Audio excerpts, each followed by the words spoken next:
지도 알았으리로다. 이제부터는 너희가 그를 알았고 또 보았느니라. 아멘.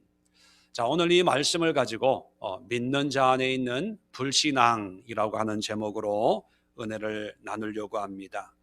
요한복음 13장부터 이어지는 내용은 예수님이 공생애를 마치시고 십자가를 지시기 전에 마지막 만찬을 하시면서 제자들에게 3년 반 동안의 공생애 기간 동안의 그 사역과 가르침을 최종 정리하는 그런 시간을 보내고 있습니다.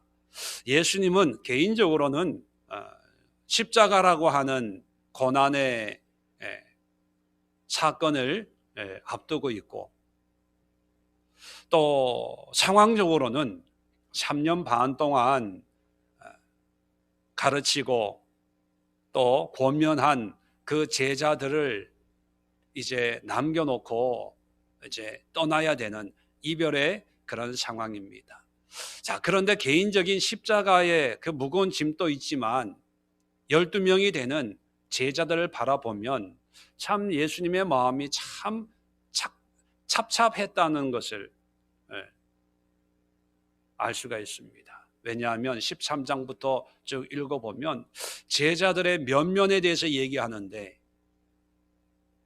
12명 중에 가룟 유다는 예수님을 배반할 그런 생각으로 가득 차 있고, 또 자기 스스로 수제자라고 큰 소리 치는 베드로는 3번이나 예수님을 모른다고 부인하는 그런 상황에 놓여 있게 될 것이고, 오늘 14장에 오면 예수님이 내가 갔다가 다시 오겠다, 내가 어떻게 해야 될지 너희가 잘 알겠지, 3년 반 동안 가르쳤으니까 이제는 알겠지라고 했더니만 도마가 5절에 보니까 주여 주께서 어디로 가시는지 우리가 알지 못하거늘 그 길을 어찌 알겠사옵나이까.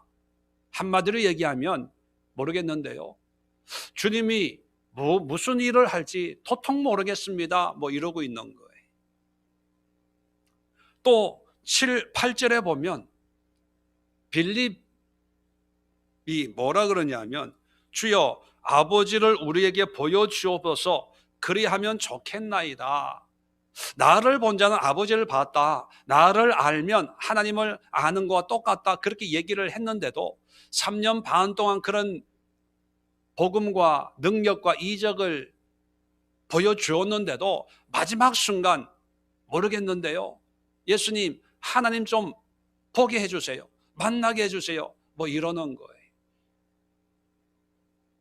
아니, 이제 기말고사를 보고 있는데 성적이 좀 나와야 가르친 선생 입장에서는 좀 뿌듯하고, 그래 할 만큼 했으니까 이제 떠날 때가 됐나 보다 홀가분하게 떠날 수 있는데, 아니 이게 처음으로 다시 돌아가는 상황이 놓여 있는 거예요.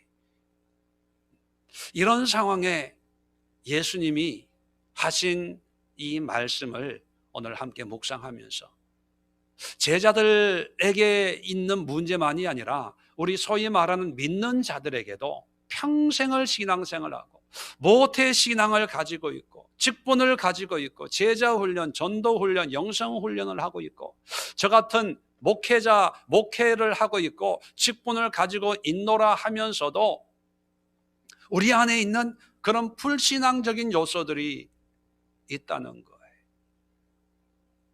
그 믿는 자 안에 있는 불신앙이 무엇이고 그 불신앙을 어떻게 극복할 것인가에 대해서 오늘 예수님의 말씀을 통해서 함께 생각해 보려고 합니다. 이런 총체적인 난관에 봉착해 있는 이런 상황에서 제자들에게 주시는 말씀이 6절의 말씀입니다. 우리가 너무나 잘 아는 말씀이죠. 내가 곧 길이요 진리요 생명이니 나로 말미암지 않고는 아버지께로 올 자가 없다. 오직 예수님만을 통해서만 하나님께로 갈 수가 있다는 거예요. 이 갈 수 있다는 의미는 구원만 의미하는 것이 아니라 모든 하나님의 은혜를 경험하고 체험하는 것도 다 포함이 되는 거예요. 하나님의 은혜, 하나님의 사랑, 하나님의 구원, 하나님의 능력, 하나님의 은사를 나로 말미암지 않고는 누릴 수가 없다는 거예요.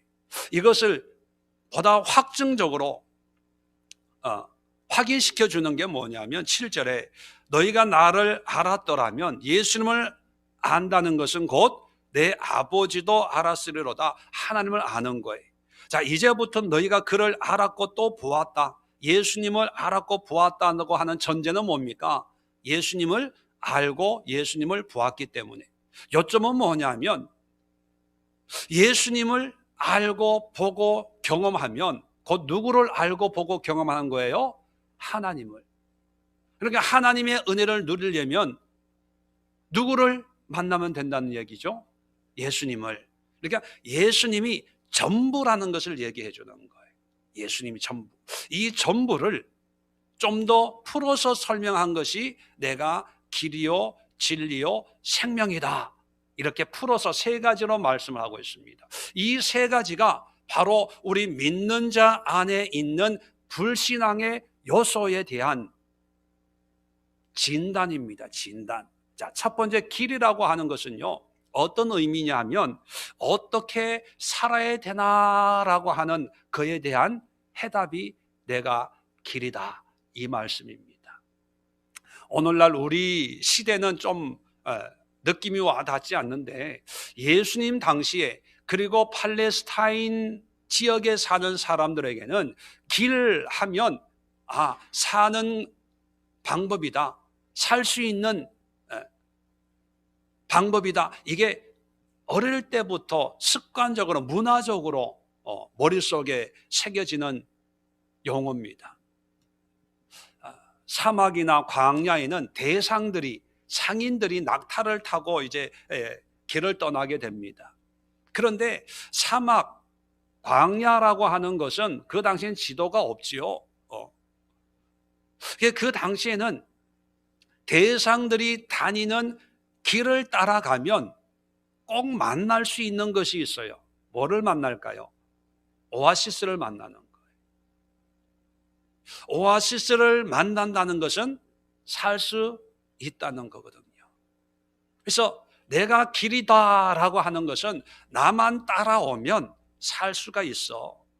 반대로 길이 있는데 그 길을 따르지 않고 나는 길을 개척할 거야, 새로운 길을 만들 거야 라고 길에서 벗어나서 다른 길로 간다면 생명을 보증할 수가 없다는 것이요. 그래서 이 팔레스타인 이스라엘 백성들에게는 길 하면 오아시스, 살 수 있는 것, 이 길 벗어나면 위험해, 이런 게 그냥 상식처럼 다가오는 용어가 길입니다. 그래서 예수님이 그것을 아시고 제자들에게 내가 길이다, 그렇게 말씀하고 계세요. 왜냐하면 조금 전에 4절에 보면 제자들에게 내가 어디로 가는지 그 길을 너희가 알지 않냐, 지금까지 내가 행한 그런 기적과 가르침을 보고 내가 이제 앞으로 뭘 해야 될지 너희가 알겠지, 그렇게 얘기를 했어요. 그런데 도마는 모르겠는데요. 거기에 대한 대답이 내가 길이라는 거예요. 그런데 왜 도마는 모르겠다고 얘기를 했을까요? 어찌 그 길을 알겠사옵나이까? 물어봐요. 질문해요. 그 질문은 뭐예요? 어떻게 살아가야 될지, 어떻게 해야 될지, 예수님 무슨 일을 할 건지를 나에게 알려주세요, 그렇게 얘기하는 거죠. 다시 말하면 도마는 예수님과 함께 하고 있어요. 예수님을 배웠어요. 예수님 누군지 알았어요. 그리고 믿어요. 그런데 정작 어떻게 살지, 또 하나님이 어떤 역사를 이루실지, 나를 위해서 하나님이 가지고 있는 계획이 무엇인지에 대해서 알려주세요라고 물어보는 거예요. 그런데 예수님은 이 대답에 뭐라고 대답하냐 하면 내가 해답이야, 이렇게 얘기하는 거예요. 그런데 성경에 안 나와 있지만 상황으로 내가 해답이야, 내가 길이야, 라고 예수님의 대답을 들은 도마는 또 물어봤을 거예요. 예수님 말고 구체적으로 내가 어떻게 믿고 어떻게 신앙생활하고 어떻게 살아야 될지를 얘기 좀 해주세요. 그렇게 물어봤을 것 같아요. 거기에 대한 예수님의 대답은 뭐였을까요? 내가 길이야. 그럼 그 말을 듣고 도마는 또 뭐라 그랬을까요? 아니, 예수님이 길이야. 예, 알아요. 근데 구체적으로 내가 어떻게 살아야 되고 어떻게 믿어야 되고 이런 상황에서 예수님이 떠난 뒤에 우리가 무슨 일을 해야 될지를 좀 구체적으로 알려주세요. 또 그렇게 물었지 않았을까 그런 생각을 합니다. 왜냐하면 도마 안에는요, 예수님이 하나님의 아들이라는 것은 믿어요. 그죠? 믿겠죠? 그런데 예수님이 하나님의 아들이라는 것은 믿지만 예수님이 내 삶의 전부라는 거에는 확신이 없어요. 그래서 구체적인 면에서 뭔가를 해주기를 바라고 알려주기를 바라고 뭔가 분명하게 지시를 해주기를 바라는 그런 마음이 있어서 이런 질문을 하는 거죠. 그런 질문에 예수님은 다른 대답을 안 하시고 내가 길이야. 그건 무슨 뜻입니까? 나만 믿고 나만 따라와. 잘 몰라도 의심이 들고 두려움도 있고 걱정도 있지만 그래도 철저하게 나의 가르침대로 살아. 내가 보여준 대로 살아. 내가 지나온 그 길만, 그 발자국만 너희도 그대로 따라와. 그거예요. 많은 그리스도인들도 도마와 같은 그런 불신앙에 사로잡힐 때가 있습니다. 다 믿어요. 말씀도 믿고 예수님도 믿고 구원도 믿고 천국도 믿고 지옥도 믿고. 그런데 현실 속에 들어가면 어떻게 살아야 되지? 어떤 방법으로 살아야 되지? 어떻게 해야 되지? 뭘 먹고 살지? 이 문제를 어떻게 해결해야 되지? 여러 가지 그런 현실적인 문제 앞에 이제 하나님 앞에 기도하는 거죠. 어떻게 해야 됩니까? 근데 여러분, 예수님이 길이라고 하는 그 의미는 예수님이 나의 구원의 하나님이시고 인도자이시라면 비록 우리는 내일이라고 하는 시간을 몰라요. 다음에 어떤 일이 일어날지 우리는 몰라요. 그러나 그 모른다는 거에 염려, 걱정, 두려움으로 떠는 것이 아니라 모르지만 예수님을 믿는 그 믿음으로 예수님이 내 인생의 길입니다 라고 생각하고 오늘 하루하루 믿음으로 살아가면 그 길이 우리의 필요를 채우시고 우리의 쉼을 주고 먹을 물을 주고 또 만날 자를 만나게 하는 그런 하나님의 인도하시는 길이라는 거예요. 이게 믿음입니다.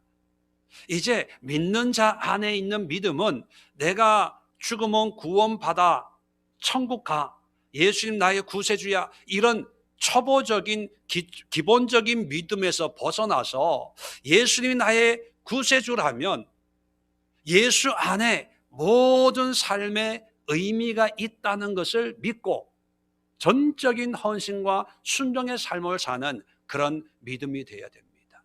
그런데 우리가 믿습니다, 믿는 자라고 하는 것은 예수님이 나의 구원자 또는 내가 천국 갖는 그런 구원을 믿는 자로 여기고 그 다음에 믿기 때문에 하나님이 내 삶의 모든 방법과 방향과 목적과 의미를 하나님이 다 알려줘야 된다고 생각을 해요.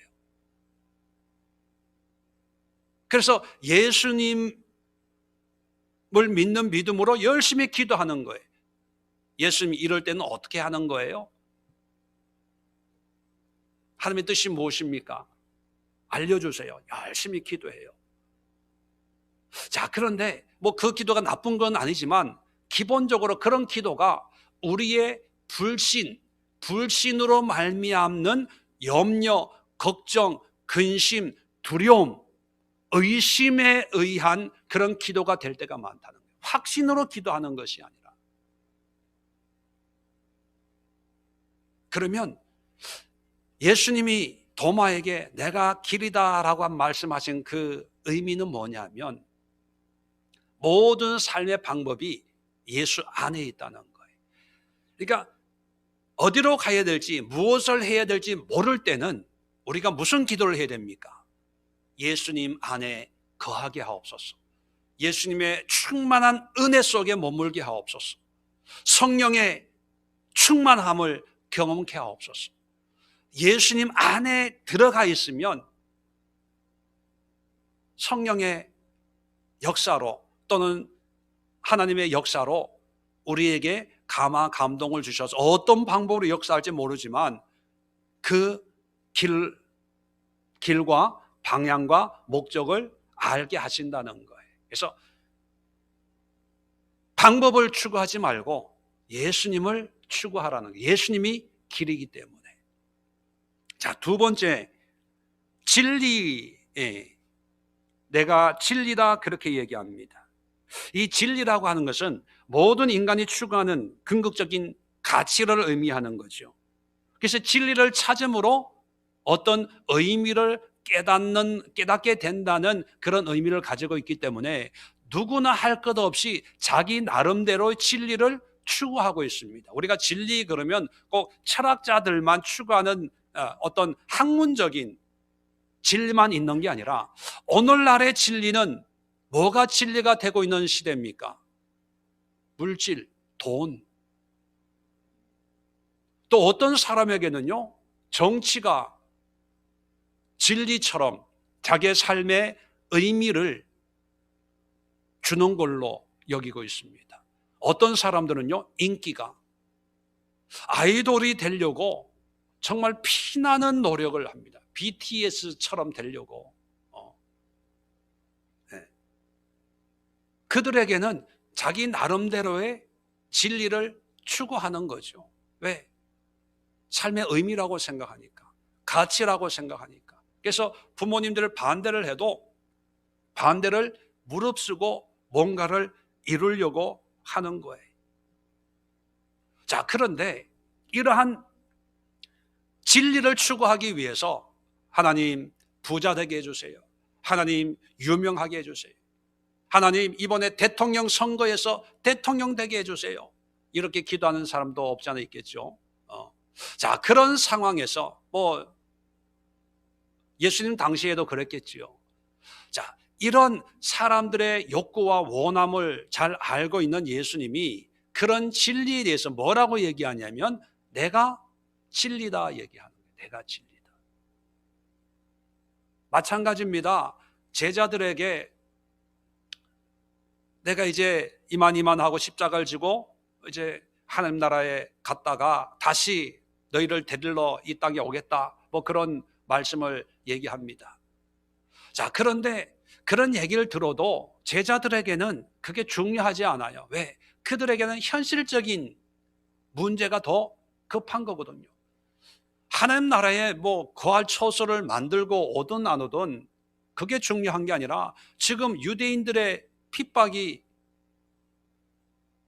불안하고 하루하루 살아가는 것이 더 중요하고 지금까지 스승으로 활동했던 이 예수님이 갑자기 죽는다는 것이 더 문제거든요. 뭔가 이런 상황을 해결할 수 있는 뭔가를 예수님이 좀 해줬으면 좋겠는데 그런 생각이 간절한 상황에서 예수님이 내가 진리다 그렇게 얘기하는 겁니다. 다시 말하면 돈이 없는 자에게 내가 돈이야 그 말과 똑같은 거예요. 질병 가운데 고통당하고 있는 사람들에게 내가 너의 건강이야. 환경의 문제 속에 허우덕거리고 있는 사람에게 내가 그 문제의 열쇠야. 이 말과 똑같은 거예요. 어떻게 무엇을 하면서 살아야 되나? 삶의 절박함 속에 있는 사람에게 내가 너의 삶의 진리야. 이 얘기입니다. 부부싸움을 한번 왕창 1차, 2차, 3차 대전까지 치렀어요. 하나님, 더 이상 내가 할 수 있는 것은 없습니다 라고 할 때 내가 더 이상 할 수 없음에 대한 마지막 해결책이야. 이게 바로 내가 진리다라고 하는 그 의미입니다. 인생을 의미 있게 만들고 삶의 가치를 높일 수 있는 게 바로 진리이고 그것이 예수라는 거예요. 그렇다면 이 말씀은 어떤 현실적인 의미냐 하면 예수를 믿고 예수 안에 거하면 예수님이 우리에게 필요한 것을 공급해 주시고 해결해 주시고 인도해 주신다는 거예요. 진리가 너희를 자유케 하리라 그 말씀이 있죠. 진리가 예수님이거든요. 예수님이 모든 문제를 해결해 준다는 그런 말씀입니다. 그럼 우리 믿는 자에게는 가장 중요한 것이 뭘까요? 예수님이에요. 이 예수님을 찾고 추구하고 사모하고 바라보고 예수님께 집중할 때 예수님의 은혜 가운데 또 예수님의 능력 가운데서 우리의 필요를 채우시고 인도하시는 그런 역사가 일어나는 것이 그게 성도의 삶, 믿는 자의 삶이에요. 그런데 우리는 우리 안에 있는 불신은 뭐냐면 예수님을 인정을 해요. 예수님이 구원의 주라는 것을 인정을 다 해요. 자, 인정을 하는 순간부터 이제 문제가 생겼어요. 그러면 예수님에게 이 문제를 해결해 달라고 기도하는 거예요. 언뜻 보면 그게 그거 아니냐라고 생각을 해요. 그런데 실상은 엄청난 차이가 있습니다. 뭐냐 하면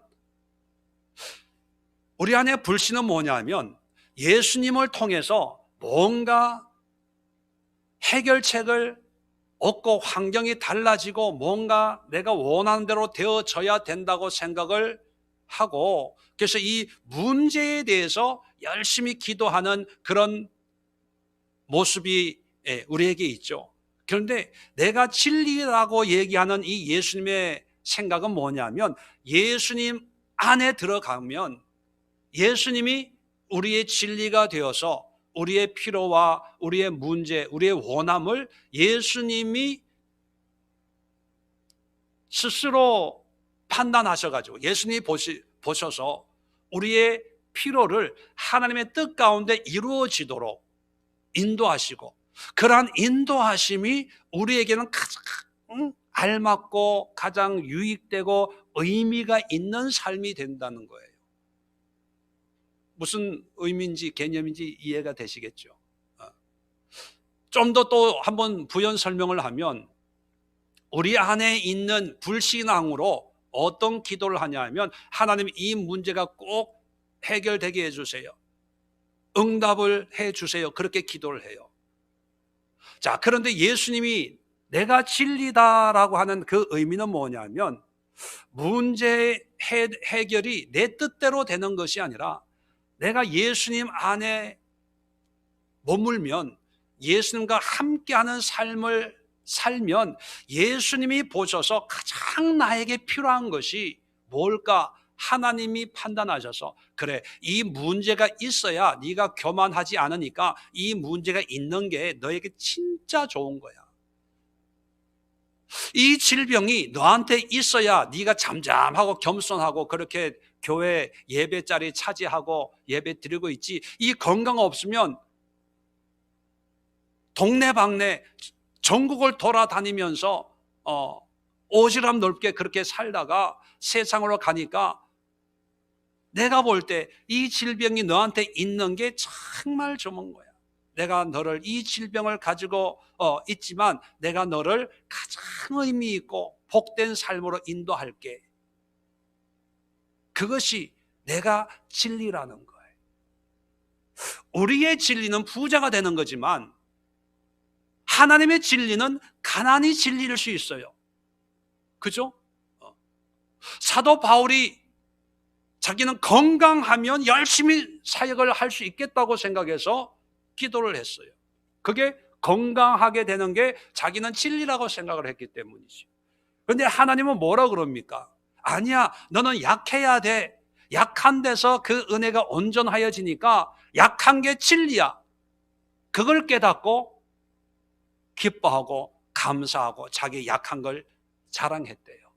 이게 우리는 문제 해결이라는 것이 문제가 사라지는 것을 문제 해결이라고 생각하는데 성경은요, 문제 해결은요, 문제의 의미를 깨닫는 게 문제 해결입니다. 왜? 예수님이 진리이기 때문에. 이 제자들도 예수님이 없으면 어떡하나, 예수님이 떠나면 안 되는데 이게 진리라고 생각을 했어요.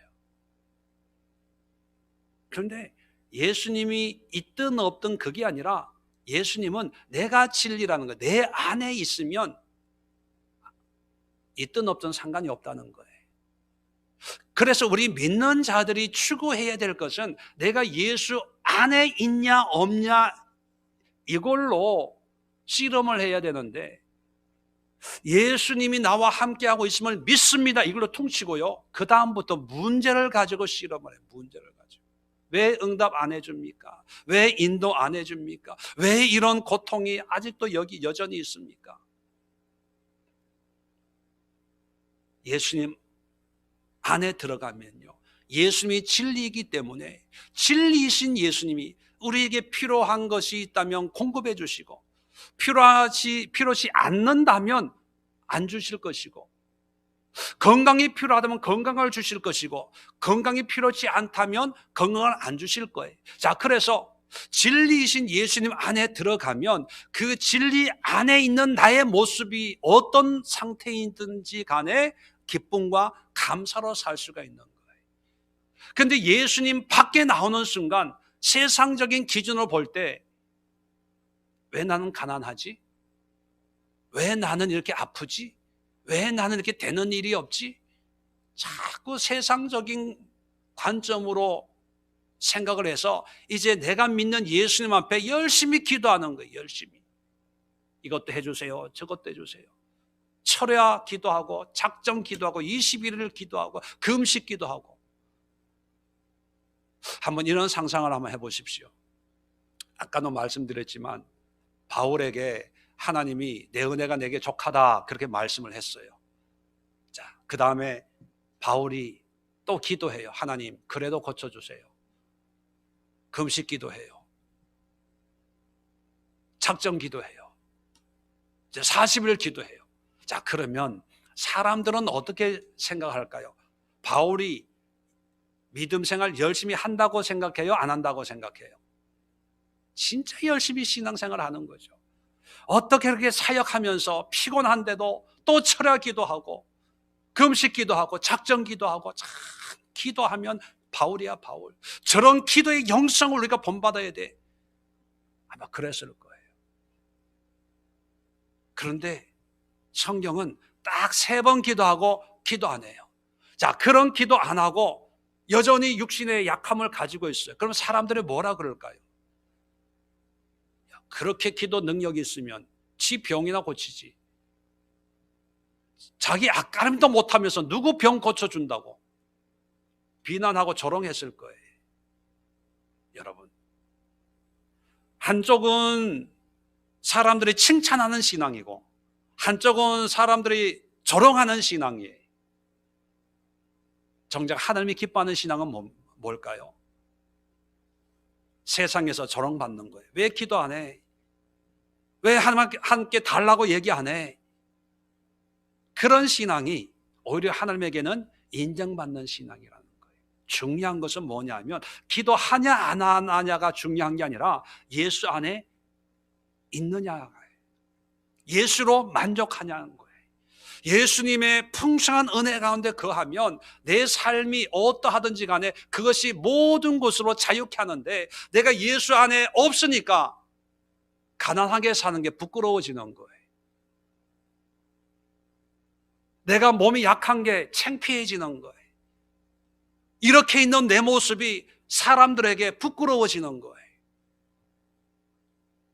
그래서 그걸 가지고 기도하는 거예요. 철회하고. 그게 불신앙입니다. 불신앙. 중요한 것은 우리 믿는 자에게 가장 중요한 것은 세상이 어떻게 보느냐, 사람들이 나를 어떻게 판단하냐가 아니라 내가 진리이신 하나님 앞에 온전히 거하냐 안 거하냐, 그거예요. 세 번째가 내가 생명이다 이렇게 말씀하셨어요. 이 생명이라고 하는 것은요, 영적인 생명도 있고 육적인 생명도 다 포함합니다. 자, 생명이라고 하는 것은 사는 거죠. 사는 거. 육적인 생명은 내가 어떻게 살까? 무슨 일을 하면서 살까? 뭘 먹으며 살까? 뭐 직장의 문제, 직업의 문제, 먹고 사는 문제도 포함이 됩니다. 질병의 문제도 포함이 돼요. 어떻게 내가 고침받고 오래 살 수가 있을까? 영적인 것도 마찬가지죠. 내가 어떻게 구원을 받을까? 내가 어떻게 죄의 문제를 해결할까? 이 육적인 삶이나 영적인 삶을 다 포함해서 예수님이 뭐라 그러냐면 내가 생명이다 그렇게 말씀합니다. 그 얘기는 뭐냐면 인생의 모든 문제로부터 가장 안전하게 거할 수 있는, 생명을 유지할 수 있는 방법이 바로 나라는 거예요. 자, 그러면 직장 문제를 가지고 기도하는 사람들이 구해야 될 것은 뭘까요? 예수님이에요. 질병 가운데 죽음의 문턱에서, 암사하기, 죽음의 문턱에서 생명을 구하는 사람들이 기도해야 될 게 뭘까요? 고쳐달라는 기도가 아니라 예수를 구하는 거예요. 예수를. 고쳐달라는 것은 예수님 말고 어떤 치료를 구하는 거예요. 고침과 예수님은 똑같은 게 아니거든요. 동격이 아니거든요. 고침이라고 하는 것은 하나의 어떤 현상이에요. 현상. 중요한 것은 그 현상의 주체이신 예수님을 구하는 거예요. 예수님을. 우리는 예수님을 영적인 생명의 주인으로만 생각해서 구원받기 위해서 예수님이 필요하고 죄사함 받기 위해서 예수님이 필요하다고 그렇게 생각을 합니다. 자, 그래서 구원받고 난 뒤에는 이제 예수님의 이름으로 우리의 필요한 것을 다 구해요. 근데 그런 기도를 들으면 예수님이 참 기분 나빠하실 것 같아요. 오늘 본문은 아니지만 13절 보세요. 너희가 내 이름으로 무엇을 구하든지 내가 행하리니 이는 아버지로 하여금 아들로 말미암아 영광을 받으시게 하려 함이라. 내 이름으로 무엇이든지 내게 구하면 내가 행하리라. 자, 여기 보면 내 이름으로라는 말이 나와요. 내 이름으로. 우리는 문자적으로 내 이름으로라고 하는 말을 가지고 예수님의 이름으로 기도합니다 이렇게 생각을 하고, 내가 구하고 싶은 거 다 구하고 나서 제일 끝에 예수님의 이름으로 기도합니다 이렇게 이해를 해요. 근데 그건 성경이 말하는 의미하고 전혀 다른 거예요. 전혀 다른 거예요.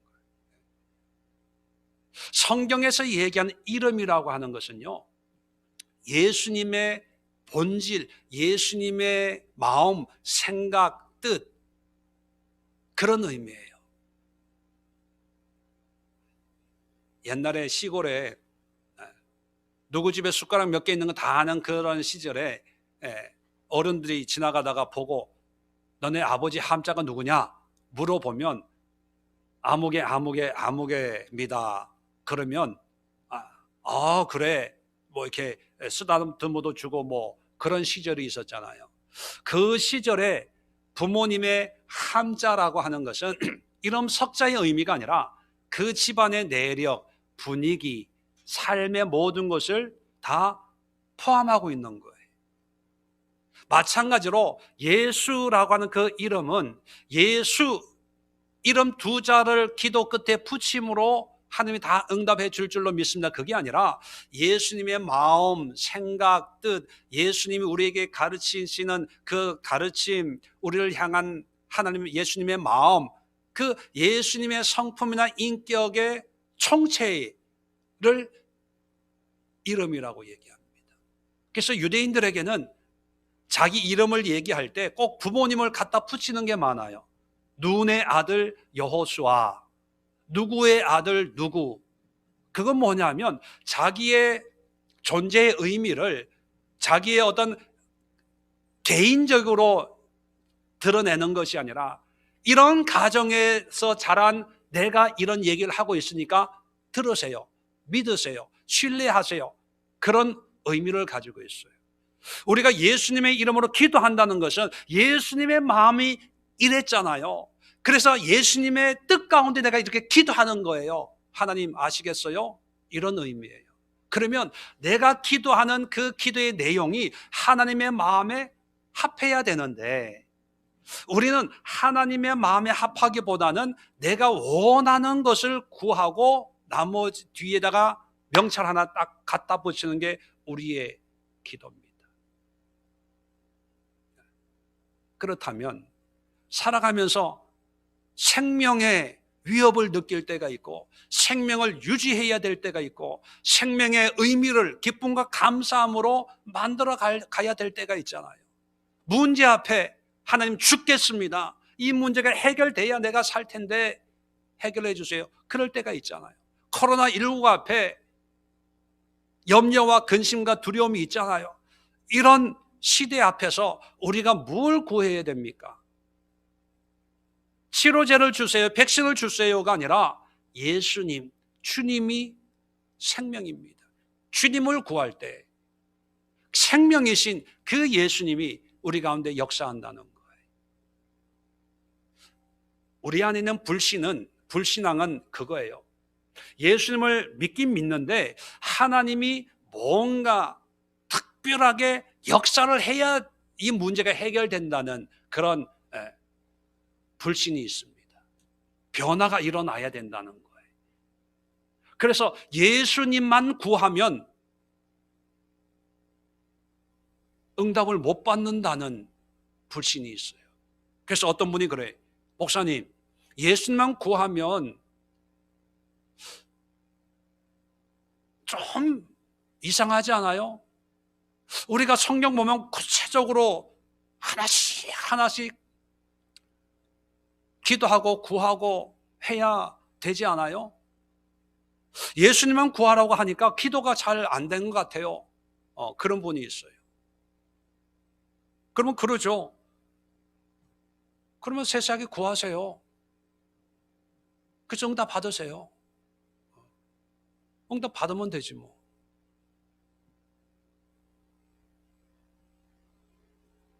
근데 여러분, 응답 받는 방법이 뭐냐 하면 예수님을 구하는 거예요. 세세하게 기도해서 응답 받았으면 아직도 그 문제 가지고 기도하고 실험하겠어요? 그리고 그 문제가 해결되면 다른 문제는 또 없을까요? 마귀는요, 끊임없이 우리에게 문제를 가지고 문제에 집중하도록 우리의 기도를 혼란에 빠뜨립니다. 이것도 기도해야지, 저것도 기도해야지. 끊임없이 문제는 죽는 그 순간까지 우리를 떠나지 않습니다.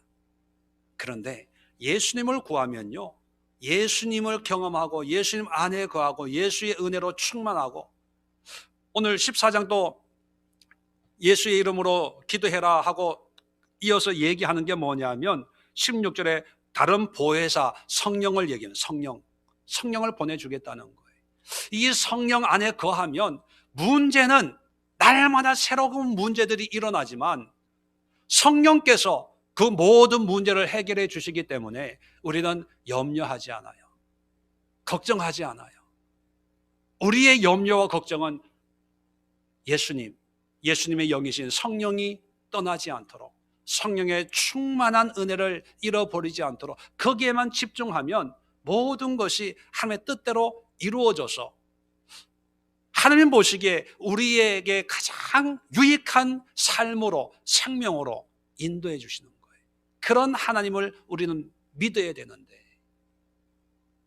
하나님의 은혜로 충만하지 않으니까 문제를 보니까 문제와 싸우다가 지쳐요.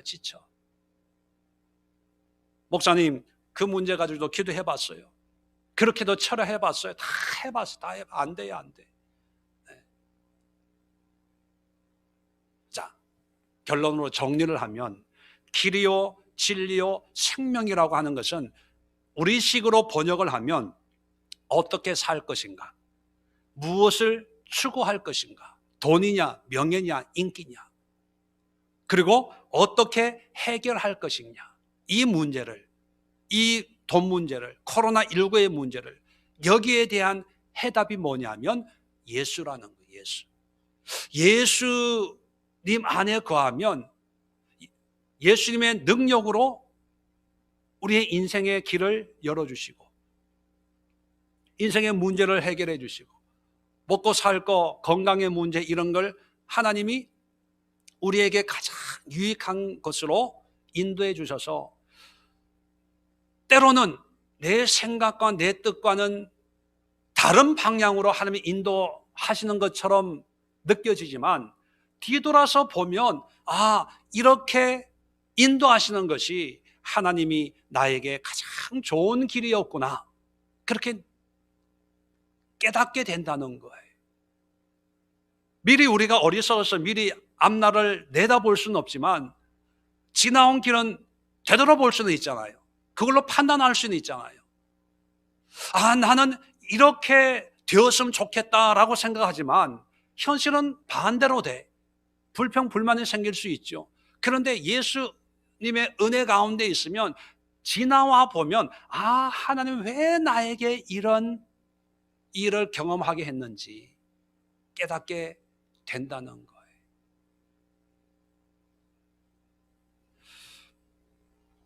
요한복음 6장 28절로 29절에 보면 이런 말씀이 있습니다. 우리가 어떻게 하여야 하나님의 일을 하오리까? 하나님의 일을 어떻게 해야 됩니까? 뭔가 열심히 하고 싶은 거죠. 자, 그 질문에 예수님이 29절에 뭐라고 대답하냐 하면 하나님께서 보내신 일을 믿는 것이 하나님의 일이니라. 하나님이 보내신 이 누굽니까? 예수님이에요. 예수님을 믿는 게 일이에요. 제가 우리 성도들에게 봉사 너무 열심히 하려고 하지 마세요. 일 너무 열심히 하려고 하지 마세요. 그런 얘기 하잖아요. 예배 드리세요. 기도하세요. 말씀에 집중하세요. 그게 뭐냐면 우리가 해야 될 일은 예수님을 믿는 거예요. 내 삶의 모든 것을 채우시는 예수님으로 믿는 거예요. 그럼 봉사는 언제 하고 사역은 언제 하고요? 예수님 안에 들어가면 내가 할 일을 하나님이 보게 해요. 알게 해요. 내 마음을 움직여서 그냥 그 일을 기쁨과 즐거움으로 하게 만들어 주세요. 그럴 때 그 즐거움으로 할 수 있는 일을 누가 보든 안 보든 그냥 기쁨과 감사함으로 하는 거예요. 남들은 열심히 신앙생활 한대요. 근데 정작 본인은 열심히 하는 게 아니라 그냥 기쁨과 감사함으로 그냥 하는 거예요. 그래서 내가 이런 신앙을 가지고 있습니다, 이렇게 합니다라고 굳이 얘기할 거리가 없는 거예요. 나는 한다고 생각하지 않기 때문에. 그게 신앙이 돼야 되는 거예요. 그래서 우리에게 믿음 생활하면서 노력하고 수고하는 그런 하나님을 위해서 하는 일은 뭐냐 물어보면 예수님을 믿는 것밖에 없는데요. 그게 우리의 고백이 돼야 되는 거예요. 그런데 우리는 다 믿는데요. 그리고 나서 믿는 거는 이미 완성됐고 그 다음에 뭔가 해야 되는데 돈이 없대. 해야 되는데 건강이 없대. 해야 되는 때가 안 된대. 뭐가 하고 싶은데 형편이 안 된대. 다 핑계예요. 핑계. 그게 불신앙이라는 불신앙. 우리 안에 믿는 자 안에. 내 안에 예수님으로 또 내가 예수님 안에 충만히 거하면 헷갈릴 게 없어요.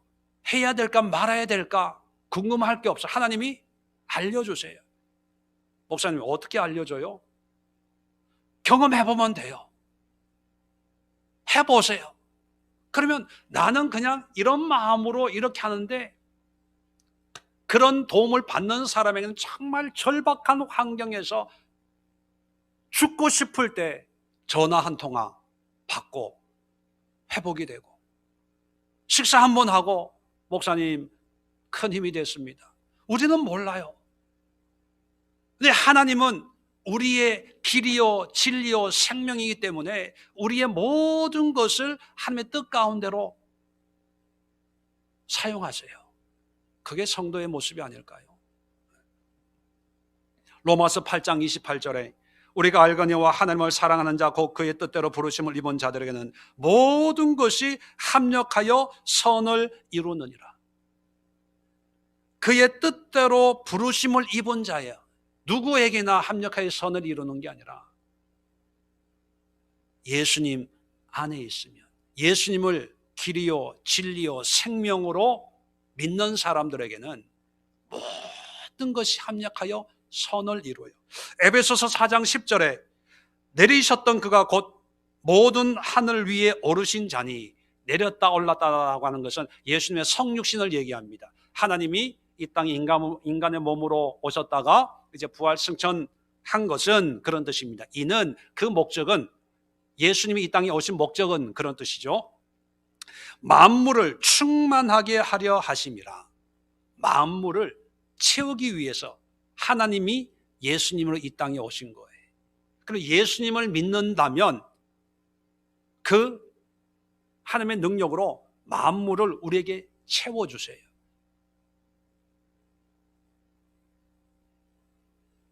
예수님 안에 충만이 있어요. 그 충만한 속에 우리가 들어가면 우리도 충만해지는 거예요. 결론적으로 말씀을 드리면 우리의 모든 기도와 관심과 신앙의 목표는 뭐냐면 예수님을 기대하고 소망하고 바라고 그리고 그 예수님과 함께 동행하는 것이 우리 신앙의 목표예요. 이게 하나님의 일이에요. 이런 하나님의 일을 하다 보니까 그런 현상들이 전도, 선교, 봉사, 교사, 찬양 뭐 이런 걸로 자연스럽게 나오는 거예요. 근데 하나님과 동행하지 않고 내 달란트 가지고 내 재능 가지고 난 노래에 좀 재능이 있으니까 그런 마음으로 평생을 성가대하고 찬양하고 노래해도요 믿음이 자라지 않아요. 나는 가르치는 은사가 있으니까 그 가르치는 능력 가지고 말하는 거 가지고 평생 봉사해 보세요. 믿음이 경력은 늘어나는데 교사 생활 몇 년 이거는 되는데 하나님의 은혜를 경험하지 못해. 그거 하면서 날마다 기도하는 게 하나님 은혜 주세요. 믿음 주세요. 구원의 확신 주세요. 하나님 천국의 확신을 주세요. 하나님이 계시다는 것을 믿는 믿음을 주세요. 그러고 앉아 있어요. 마지막으로 제가 시 한 편을 제가 소개하고 마치도록 하겠습니다.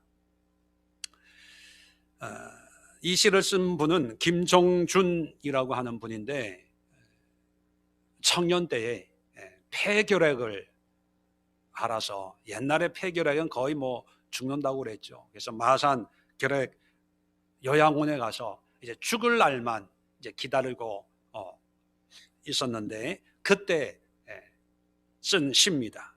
제목이 내가 죽는 날 그런 시예요. 제가 한번 읽어드릴게요. 내가 죽는 날 그대들은 저 좋은 낙원에 이르리니 찬송을 불러주오. 또 요한계시록 20장을 끝까지 읽어주오. 그리고 나의 묘패에는 이것을 새겨주오. 임마누엘 단 한마디만을. 내가 죽는 날은 비가 와도 좋다.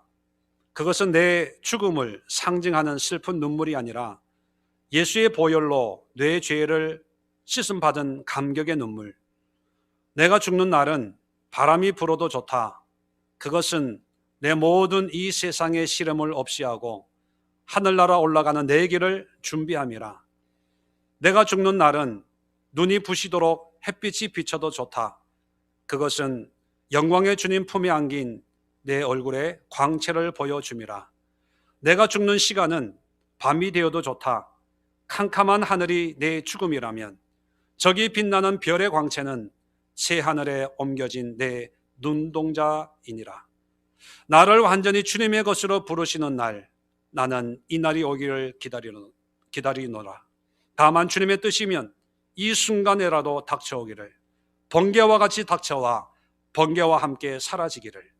그 다음은 내게 묻지 말아다오.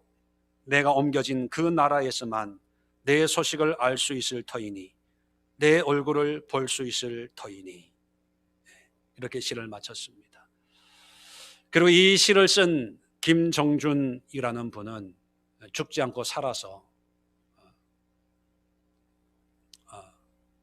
유명한 구약 신학자가 되고 한신대 학장까지 역임을 하고, 비록 한쪽 폐는 없어져서 평생을 약함 가운데 그렇게 살았지만 하나님의 복음 사역에 쓰임 받았던 그런 분입니다.